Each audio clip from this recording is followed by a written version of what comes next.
अखण्डं सच्चिदानन्दम् अवाङ्मनसगोचरम्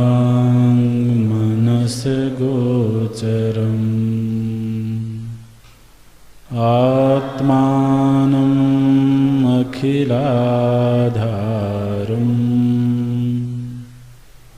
आश्रयेऽभीष्टसिद्धये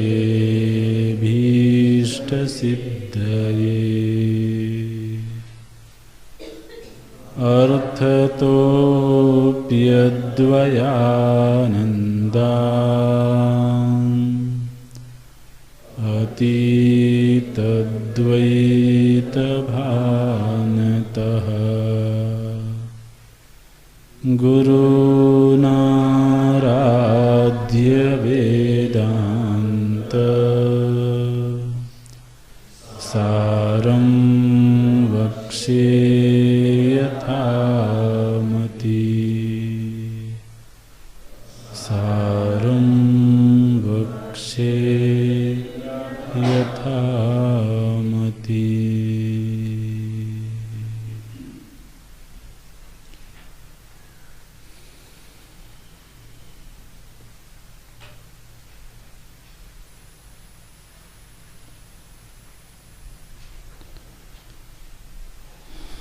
इदम अज्ञानम समष्टि व्यष्टि अभिप्रायेण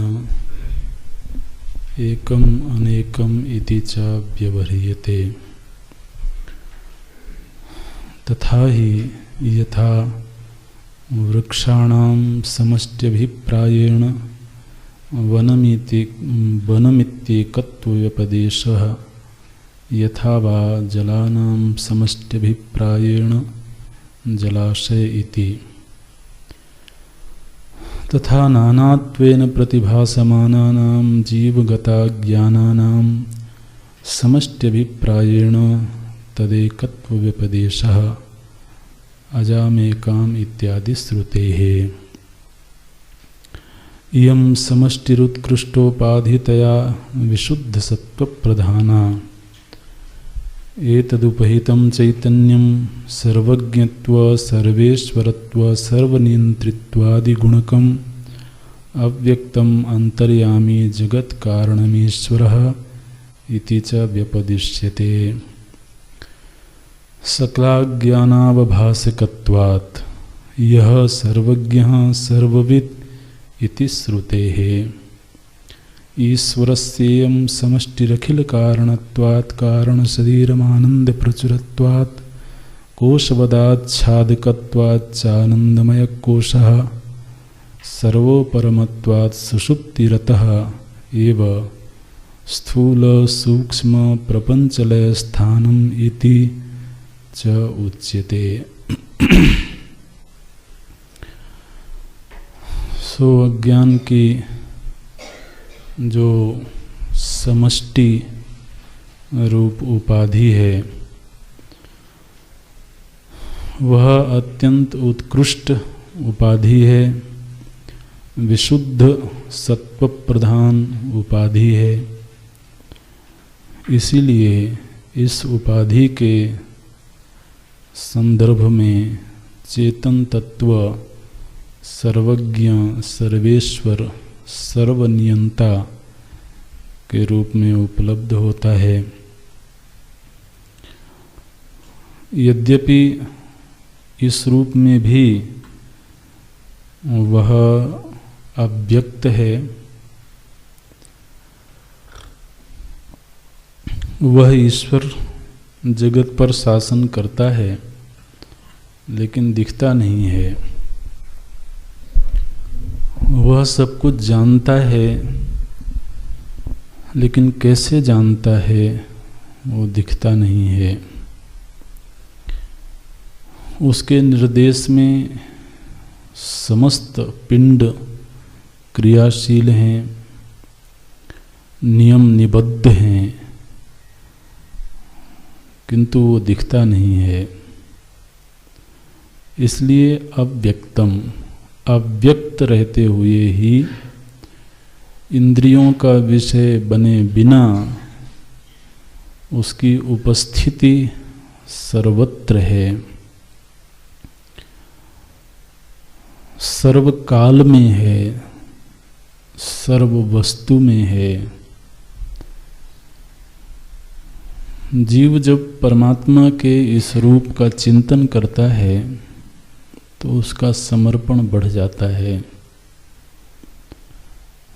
कि कैसी अद्भुत बात है कि बिना दिखे, बिना सामने आए वो सब कुछ जानता है। किस तरह से जानता है ये विचार हो नहीं पाता है। कितनी शक्ति है उसमें ये समझ पाना मुश्किल है। कितना व्यापक है वो, ये किसी भी जीव में सामर्थ्य नहीं है कि उसकी व्यापकता को वो अपने वृत्ति का विषय बना सके। किंतु हो रहा है, ऐसा अनुभव में आता है। हालांकि ये जो कुछ भी हो रहा है ये औपाधिक है। उपाधि विनिर्मुक्त जो तत्व है उसमें कुछ नहीं होता है। लेकिन औपाधिक होकर के सब कुछ होता है, इसलिए उसको एक दायरे में मत रखना कि वो चेतन है तो केवल चेतन है। नहीं, जब जगत क्रियाशील है, जगत हमको यथार्थ मालूम पड़ता है, तो वह भी क्रियाशील है, फिर वह निष्क्रिय नहीं है। क्रियाशील जगत के संदर्भ में वो बहुत क्रियाशील है, क्योंकि उसको सभी के कर्मों का ख्याल है, किस कर्म का क्या फल बनता है और उस फल को न्याय संगत तरीके से कैसे देना है, कब देना है, कितनी मात्रा में देना है, ये उसे मालूम है। उन्हें एक संदर्भ में भी अगर उसके स्वरूप का चिंतन करने लगे, हमने पढ़ा तो सही कि वो कर्म फल दाता है, लेकिन कर्म फल दाता कैसे है? माने उसे हमारे प्रत्येक कर्म का ज्ञान होवे, चाहे हमने सार्वजनिक रूप से किया हो, चाहे अकेले में किया हो, यहां तक कि मानसिक रूप से भी किया हो,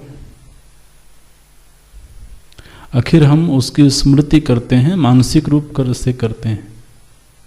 तो अगर हम मन में भी जप कर रहे हैं तो हम ये भरोसा करके कर रहे हैं कि मन में भी वो हमारी उस क्रिया को देखता है, और ना केवल देखता है बल्कि याद रखता है।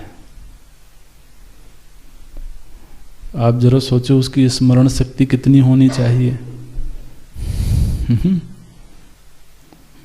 और सभी की क्रियाओं को देख रहा है, और उसको याद है कि उसने तब ये क्रिया करी थी तो उस समय उसका ये फल बना था, और अब उचित समय है उसको फल देना। एक व्यक्ति के जीवन में भी अगर उसके फलदातृत्व के स्वरूप का चिंतन करें तो हमने कब कौन सा कर्म किया होगा, और हम ये पढ़ते हैं कि हमारे पूर्व जन्म के कर्मों का फल हमें इस जन्म में भी मिलता है, तो हमें उस हमारे पूर्व जन्मों की उसे याद होवे कि हम किस जन्म में क्या थे, और उस जन्म में हमने कौन सा कर्म किया था और किस भाव से किया था। लोग कहते हैं ना कि ये क्रिया हुई लेकिन ऐसा मेरा भाव नहीं था। तो कम से कम वो तो हो जिसको हमारे भाव का भी पता हो, हमारी क्रिया का भी पता हो। तो हमने 10 जन्म पहले एक कर्म किया था और वो इस भाव से किया था, उसका फल हमको आज मिलना है।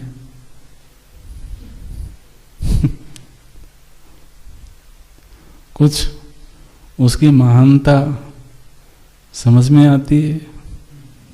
मैंने ये कहना बहुत आसान है कि वो हमारे कर्म फल का दाता है, लेकिन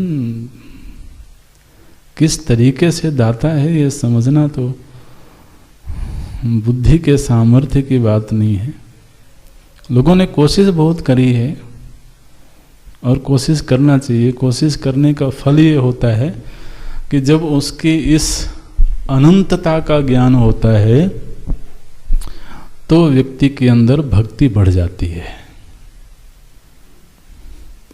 इसलिए भक्ति के संदर्भ में परमात्मा की महिमा जानने के बाद भी अज्ञान रह जाए, यह अज्ञान भक्ति का पोषक है।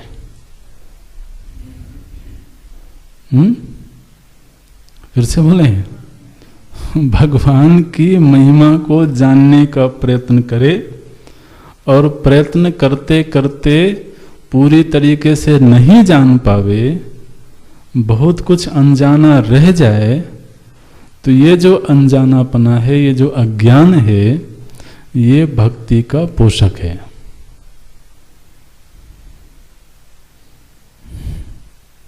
हमने इतना जानने का प्रयत्न किया और इतना जानने के बाद इस निर्णय पर पहुंचे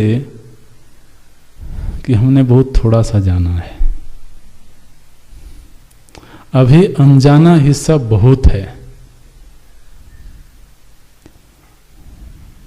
तो समर्पण बढ़ जाएगा, भक्ति बढ़ जाएगी।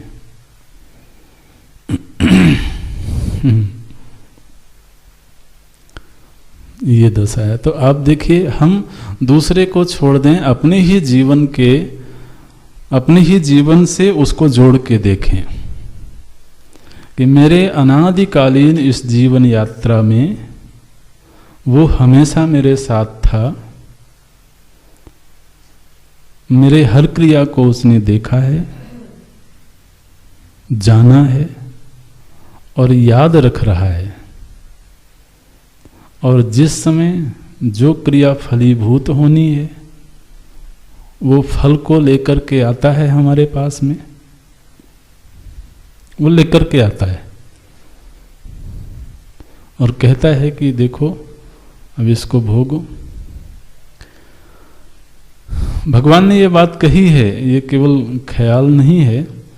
भगवान ने कहा, बहूनि में व्यतीतानि जन्मानि तव च अर्जुन, मैंने भी बहुत सारे जन्म धारण किए हैं और तुमने भी बहुत सारे जन्म लिए हैं, किंतु तानि अहं वेद सर्वाणि, लेकिन मैं उन सबको जानता हूं, मुझे याद है, किंतु न त्वं वेत्थ परन्तप। आप जरा सोचो उसकी स्मरण शक्ति कितनी होनी चाहिए। और ये तो एक व्यक्ति के संदर्भ में, असंख्य मनुष्य, असंख्य प्राणी जगत,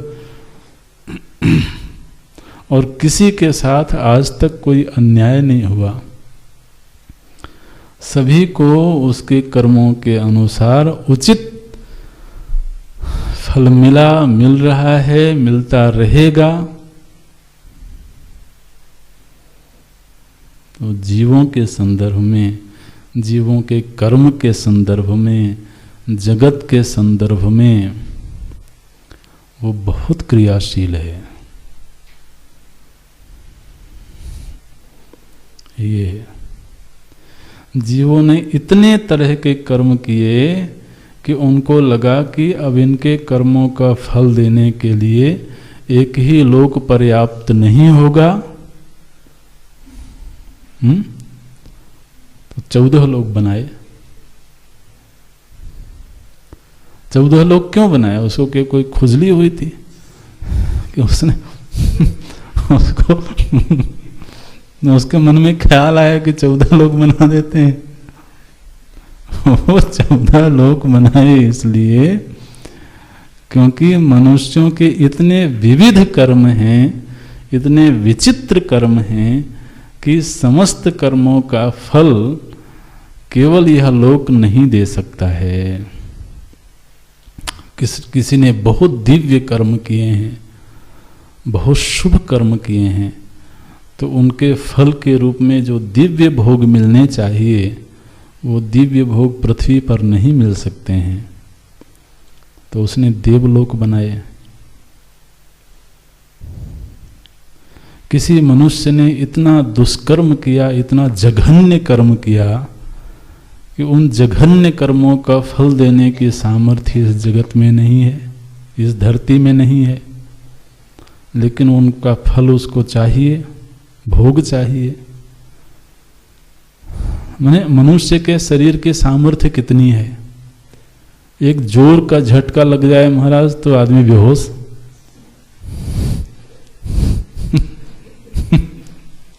तो इतनी तो सामर्थ्य है उसकी। अब उसको चाहिए, बहुत घोर फल चाहिए, क्योंकि घोर कर्म किया है उसने। तो फिर उसने अधोलोक बनाए। वहां जो शरीर मिलते हैं वो शरीर बहुत मजबूत होते हैं। कितने ही शौक लगे वो बेहोश नहीं हो सकता, क्योंकि अब एक बार अगर बेहोश हो गया तो फिर दंड देने का मतलब क्या रहा? भाई दंड भोगने वाला वहां जीवित जागृत रहना चाहिए ना, कम से कम उस दंड का मजा ले सके। तो ऐसे शरीर बनाए। तो हम पढ़ते हैं पुराणों में, गरुड़ पुराण आदि में, कि किसी जीव को खोलते हुए तेल के कड़ाह में डाल दिया। अब इस शरीर को डाल दिया जाए तो महाराज ये तो पक के तैयार इसको लेकिन वो उतना दंड भोगता है, और दंड भोगने के बाद वो वैसे का वैसा आकर के खड़ा हो जाए तो शरीर बहुत मजबूत चाहिए। तो ऐसे लोग बनाए उसने। तो आप जरा सोचो कि उनको कितनी मेहनत करनी पड़ती होगी कि हमारे कर्मों का फल देने के लिए वो योजना बनाए कि ऐसे लोक बनाना है, ऐसे भोग बनाना है। भगवान ने कहा कालोस्मि, मैं काल रूप हूं, लोकक्षयकृत प्रवृद्धा। तो किसी के लिए वो काल समान भी है, किसी के लिए वो परम प्रियतम है। तो जितना सृष्टि के संदर्भ में उसका रूप दिखाई देता है वो बिल्कुल है, वो वैसा है। ये उसका औपाधिक रूप है। इसलिए वेदांती को परमात्मा का औपाधिक रूप और उसका निरुपाधिक रूप, दोनों ही रूपों का ज्ञान होना चाहिए। अन्यथा इतने प्रश्न खड़े हो जाएंगे। अगर आपने कहा कि वो केवल चेतन मात्र है, तो फिर हम कर्म कर रहे हैं, उसका फल कौन दे रहा है? अबे चेतन तो निष्क्रिय, उसमें कोई क्रिया है नहीं। आत्मनो विक्रिया नास्ति, ये तो शास्त्र ने कह दिया। तो हम जो ये बार बार पढ़ते हैं ईश्वरार्पितम कर्म होना चाहिए, तो ईश्वरार्पितम कर्म हम करेंगे तो उस समय वो हमारे कर्म को देखे तो सही। अब आप कहते हो कि नहीं, नेत्र नहीं है उसके, वो ठीक है, लेकिन जब मैं करता हूं तब वो कर्म फलदाता है। अपनी उपाधि बनी रहे और वो निरुपाधिक हो जाए तो महाराज व्यक्ति असहाय हो जाएगा, निराश्रित हो जाएगा।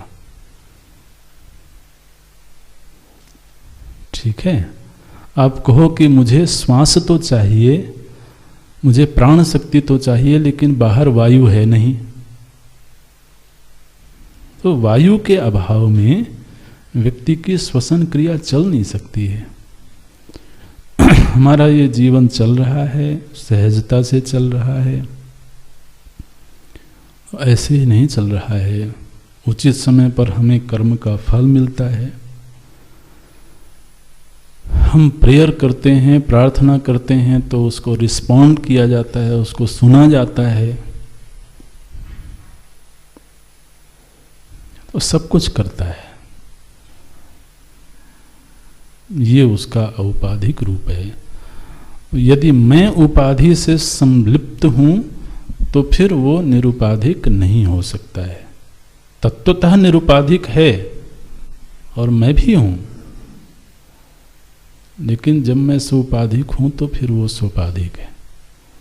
तो उसका सोपाधिक रूप कैसा है ये समझना हमारा आपका दायित्व है। उसका यहाँ पर वर्णन किया गया और इसका बहुत सुंदर एक विवेचन हमको पढ़ने को मिलेगा। तो अभी आपको बता देते हैं, जब वो समय आएगा तो पढ़ेंगे। भगवान की इसी ईश्वर रूपता का वर्णन केनोपनिषद के भाष्य में आया है। बहुत सुंदर विवरण है। तो पिछले बैच में केनोपनिषद तो हमने लिया था, तो उसमें बहुत सुंदर ढंग से वो पढ़ने का हमें अवसर मिला था, तो उसमें हम देखेंगे। यहाँ पर ये संकेत के रूप में थोड़ा और विस्तार हुआ। वैसे तो तत्वबोध से ही हम इस विषय को पढ़ रहे हैं, तो आप देख रहे होंगे कि थोड़ा थोड़ा ऐसे विस्तार करते जाते हैं। यह सर्वज्ञः सर्ववित् इति श्रुतेः। फिर बोले कि यह जो ईश्वर की उपाधि है, कौन सी उपाधि? समष्टि अज्ञान। ईश्वर की उपाधि क्या है? अभी यही तो पढ़ रहे हैं पिछली कक्षाओं से। जो समष्टि अज्ञान रूप ईश्वर की उपाधि है, यह उपाधि क्या है? ईश्वरस्य इयं समष्टिः अखिल कारणत्वात् कारण शरीरम। हमने पूर्व में ये पढ़ा है कि हमारे पास में 3 तरह के शरीर हैं। जीव के पास में 3 तरह के शरीर हैं, स्थूल शरीर, सूक्ष्म शरीर और कारण शरीर। तो स्थूल शरीराभिमानी होकर के उसका नाम पड़ा विश्व, सूक्ष्म शरीराभिमानी होकर के तेजस, और कारण शरीराभिमानी जीव तो प्राज्ञ कहलाया। तो ये अब तक हमने पढ़ा है। तो जिस तरीके से व्यष्टि अज्ञान से उपहित होकर के जीव नाम पड़ा और उस जीव के 3 शरीर हुए, ठीक इसी तरह से समष्टि उपाधि से उपहित होकर के वह जो ईश्वर है, उस ईश्वर के भी 3 शरीर होते हैं।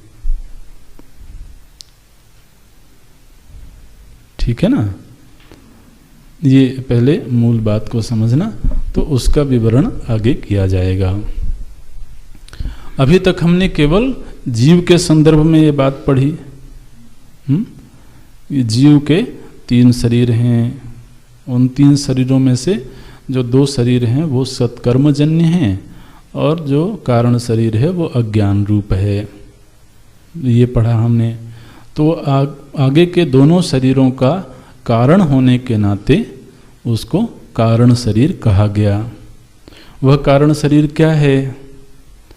बोले अविद्या रूपम, अनादि अविद्या रूपम। ये पढ़ा है ना? नहीं पढ़ा? इसी जन्म में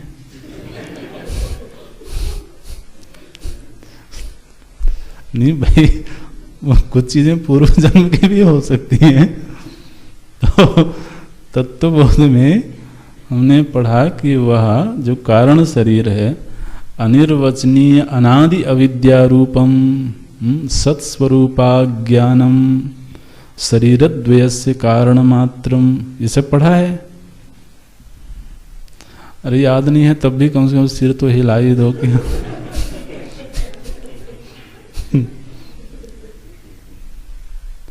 नहीं, डर रहता है कहीं सिर हिला दिया तो पूछना नहीं आ जाए। तो वहां पर हमने ये कारण शरीर पढ़ा। अब देखिए ईश्वर के संदर्भ में बताते हैं। ईश्वरस्य इयं समष्टिः, वहां पर हमारे कारण शरीर की जब व्याख्या हुई तो कारण शरीर बताया गया अज्ञान को।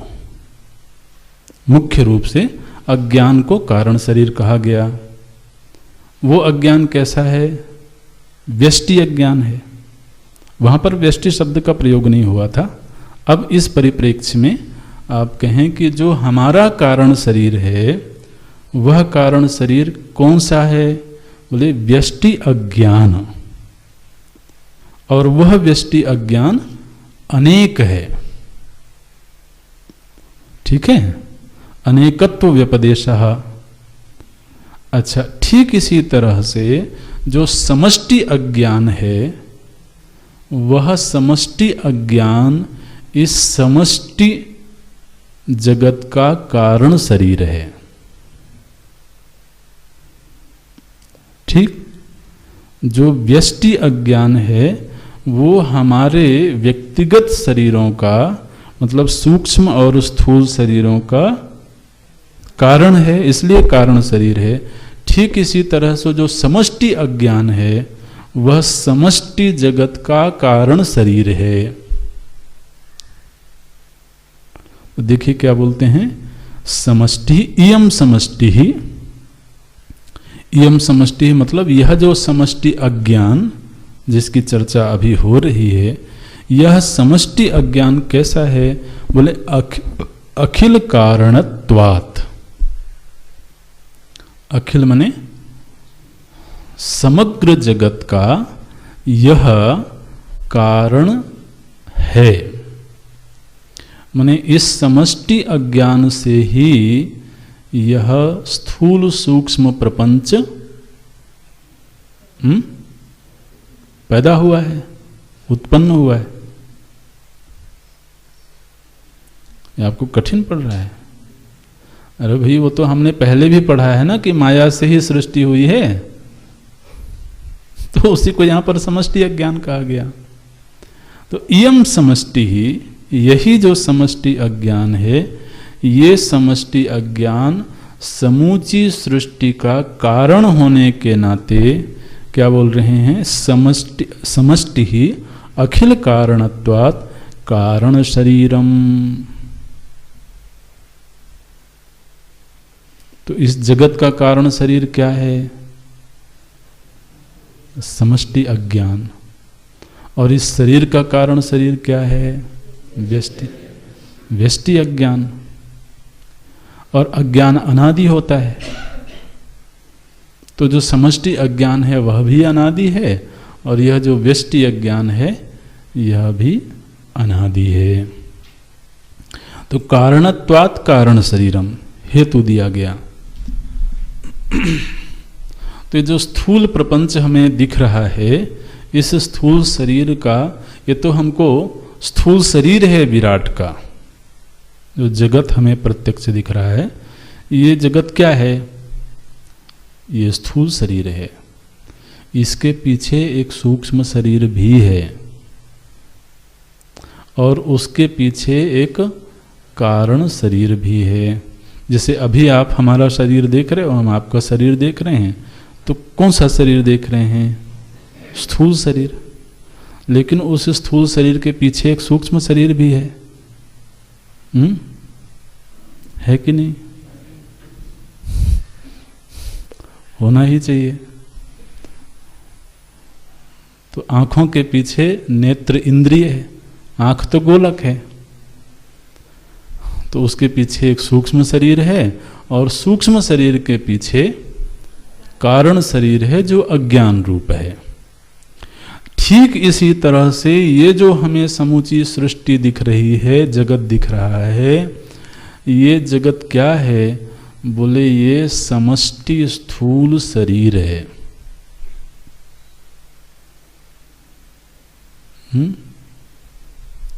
किसका?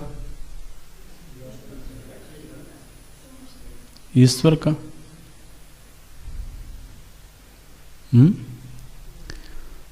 हाँ, वेदांत की दृष्टि से अब समझेंगे तो वो जो हम भक्ति शास्त्रों में पढ़ते हैं, सिया राम में सब जग जानी, ये हाँ, तो ये धीरे धीरे खुलने लगेगा।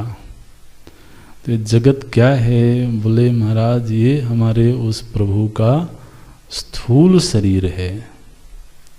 इस स्थूल शरीर के पीछे एक सूक्ष्म शरीर है, और उस सूक्ष्म शरीर के पीछे एक कारण शरीर है।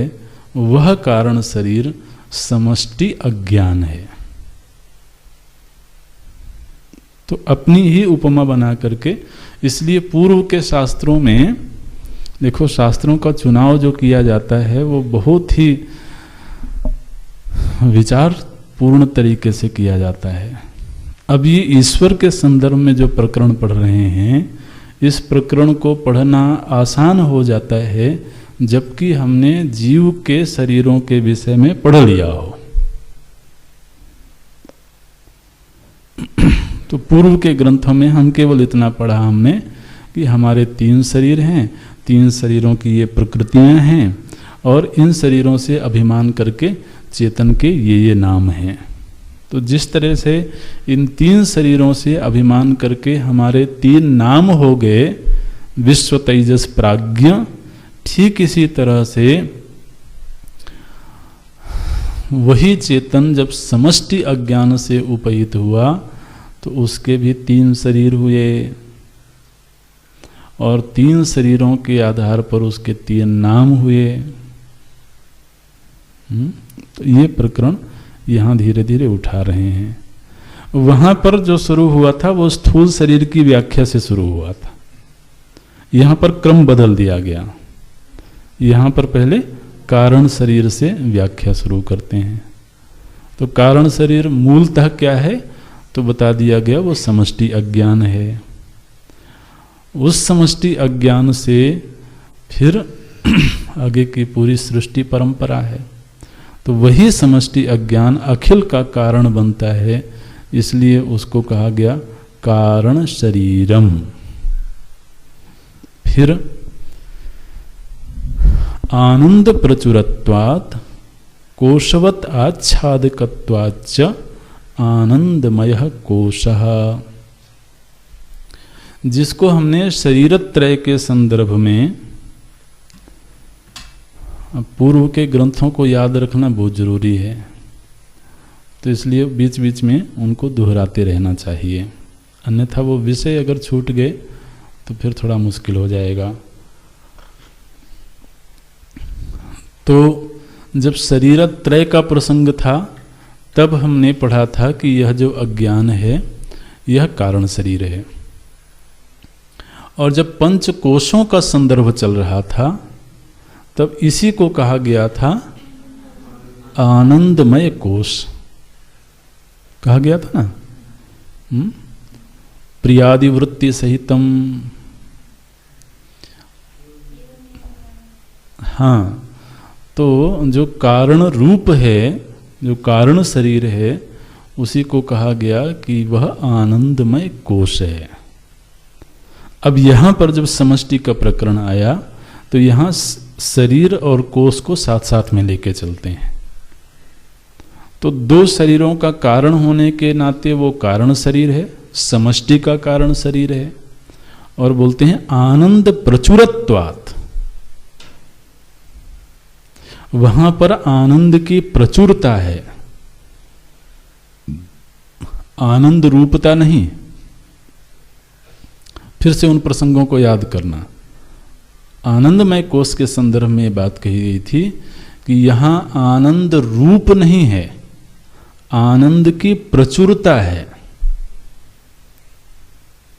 आनंद रूपता तो वह निरूपाधिक है, लेकिन आनंद रूप चेतन जब उपहित हुआ तो उपहित होने के बाद उसकी एक स्थिति है जहां आनंद की प्रचुरता है। तो जैसे हमने फिर अवस्थात्रय पढ़ा, तो अवस्थात्रय के प्रसंग में वही जो कारण शरीर था, वही जो आनंद में कोश था, उसकी अभिव्यक्ति किस अवस्था में होती है? सुषुप्ति अवस्था में। इसलिए सुषुप्ति में आनंद की प्रचुरता होती है ना, उसमें आनंद अधिक होता है। ये बात अलग है कि उसका उस समय पर ध्यान नहीं होता है। तो आनंद प्रचुरत्वात् ये हेतु देते हैं, यह जो समष्टि अज्ञान है यहाँ आनंद की प्रचुरता है, और दूसरा कोशवत् आच्छादकत्वात्, इसी आनंदमय कोश ने, इसी समष्टि अज्ञान ने आच्छादित कर दिया। किसको आच्छादित कर दिया?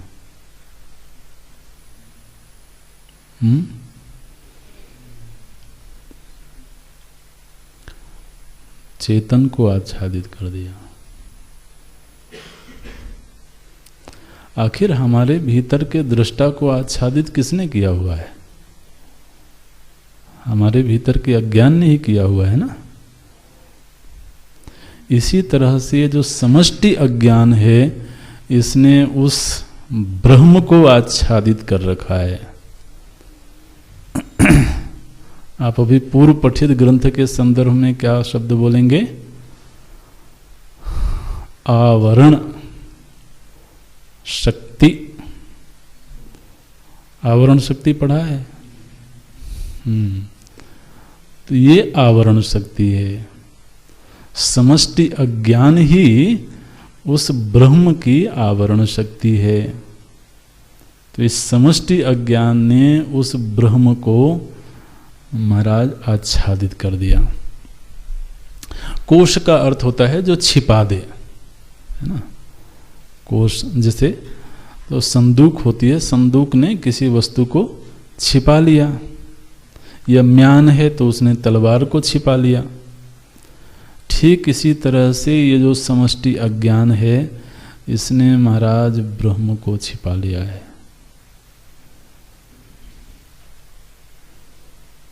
बिल्कुल छिपा बैठा हुआ है वो। तो आच्छादकत्वाच्च दो हेतु दिए गए।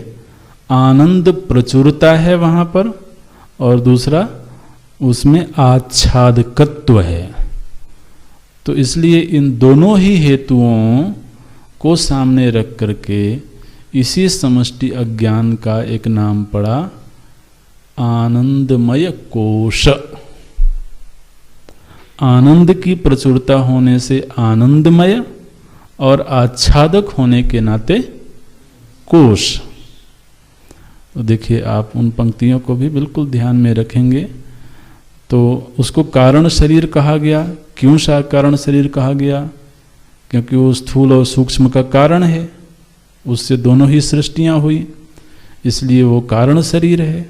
और आनंद प्रचुरत्वात् कोशवत आच्छादकत्वाच्च च लगाया गया, और आनंदमय कोशः। तो वही जो समष्टि अज्ञान है, वह समष्टि अज्ञान आनंदमय कोश है। किसका? हमारे प्रभु जी का। वो ईश्वर ईश्वर करेंगे तो कहीं दूर बैठा हुआ मालूम पड़ेगा। तो आखिर महाराज जीव कोई छोटी मोटी चीज़, थोड़ा बहुत कमाल की चीज़ है। वो शरीरधारी है तो वो बिना शरीर के कैसे रह सकता है?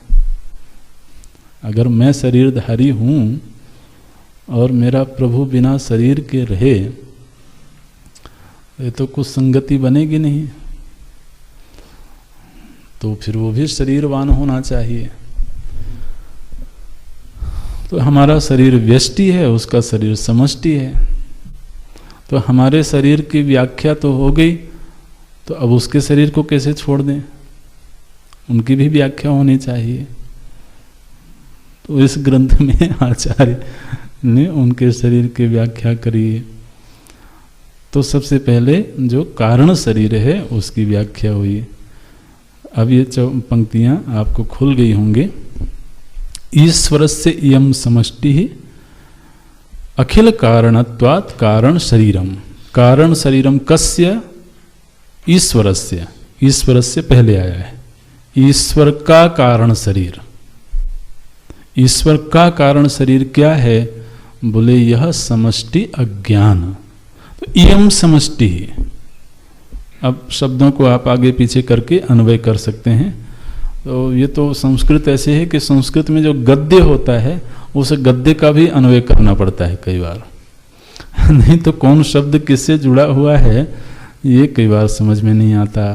तो आप इयम समष्टि ही पहले कर लें। अखिलम अखिल कारणत्वात् ईश्वरस्य कारण शरीरम। यह जो समष्टि अज्ञान है, यह अखिल का कारण होने के कारण यही ईश्वर का कारण शरीर है।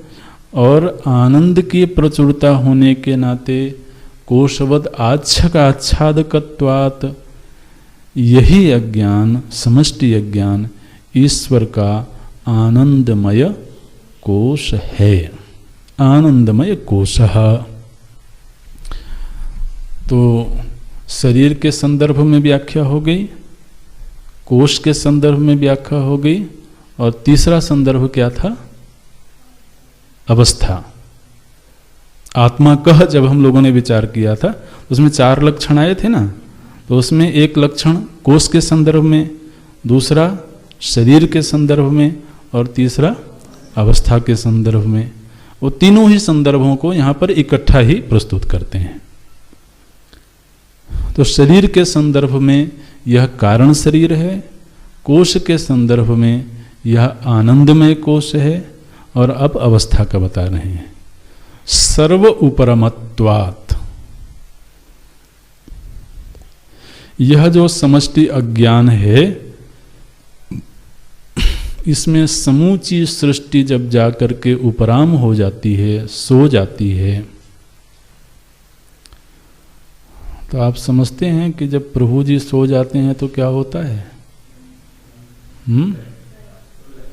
हाँ, तो सभी उपराम हो करके वहां लय हो गया। तो सर्व उपरमत्वात् सुसुप्ति ही, ये उनकी सुसुप्ति अवस्था है। इसका मतलब ये है, बहुत सुंदर मतलब है, कि जब तक यह सृष्टि है तब तक वो सोते नहीं है।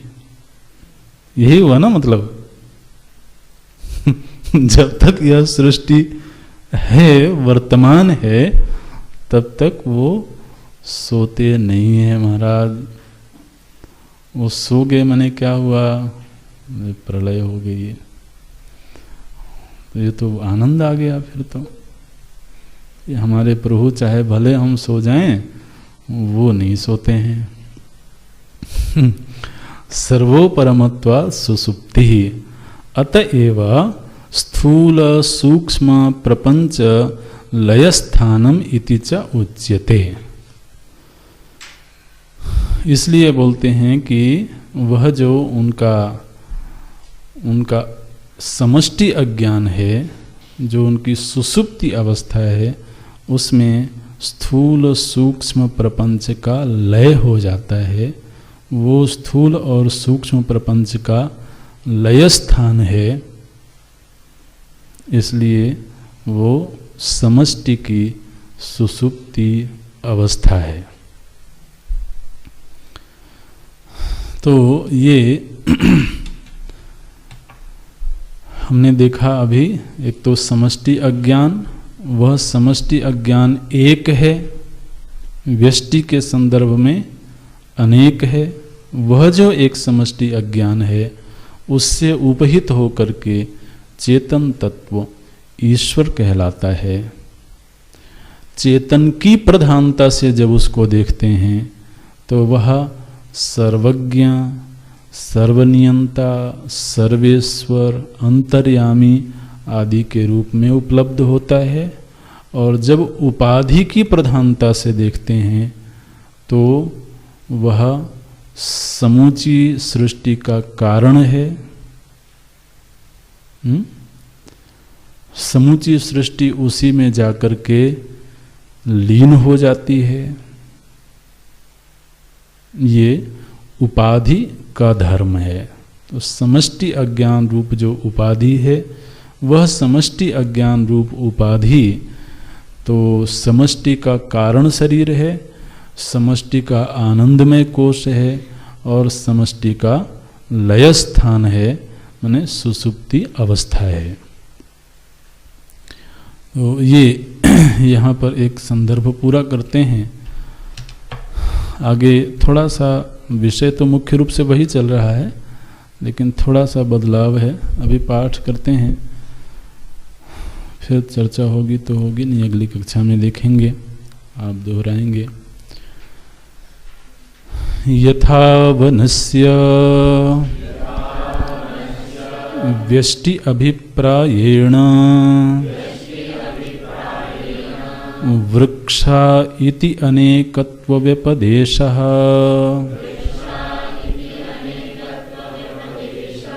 यथा वा जलाशयस्य व्यष्टि अभिप्रायेण जलानि इति तथा अज्ञानस्य व्यष्टि अभिप्रायेण तद अनेकत्वव्यपदेशः इंद्रो मायाभिः पुरुरूप ईयते इत्यादि श्रुतेः अत्र व्यस्त समस्त व्यापित्वेन व्यष्टि समष्टिता व्यपदेशः इयं व्यष्टिः निकृष्ट उपाधितया मलिन सत्व प्रधाना एतद् उपहितं चैतन्यम् अल्पज्ञत्व अनीश्वरत्वादिगुणकम् प्राज्ञा इति उच्यते। एक अज्ञानावभासकत्वात् अस्य प्राज्ञत्वम् अस्पष्ट उपाधितया अनतिप्रकाशकत्वात् अस्यापि इयम् अहंकारादिकारणत्वात्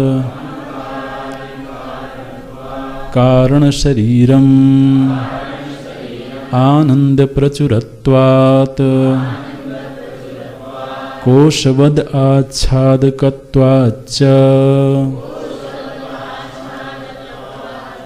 आनंदमयकोशः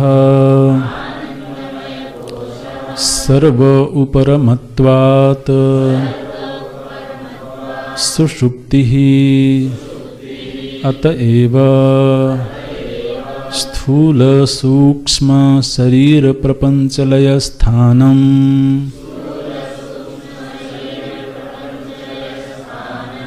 इति च उच्यते। इति च उच्यते।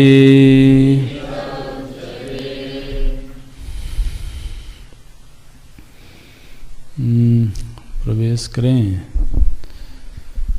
रहने देते हैं।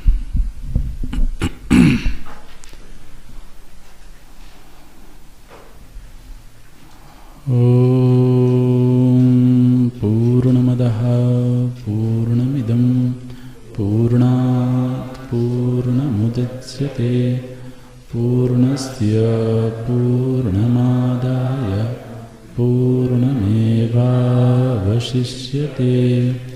ओम शांति शांति शांति। हरि ओम। श्री गुरुभ्यो